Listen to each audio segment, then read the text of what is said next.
የማይመሽበት ሀገር እንገባለን። ነገ የሚባል የሌለበት ለዘላለም የምንኖርበት የማይረበሽ የማይበጠበጥ ከተማ ለዘላለም ከምንወደው ከሚናፍቀን ከኢየሱስ ጋር ልንኖር እንሄዳለን። ሌላ ተስፋ የለንም፣ ሌላ ክብር የለንም፣ ሌላ የሚያዘምር ምክንያትም የለንም። ዓለምን የመናቂያ ጉልበታችን ይሄ ነው።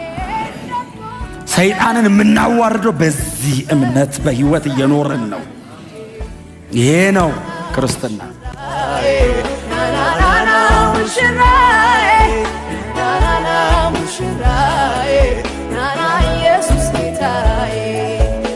ኢየሱስ በቅርብ ይመጣል።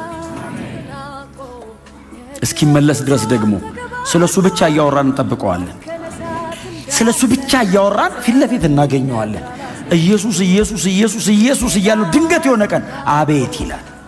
ከሰማይ ብቅ ይላል። አቤት ይላል።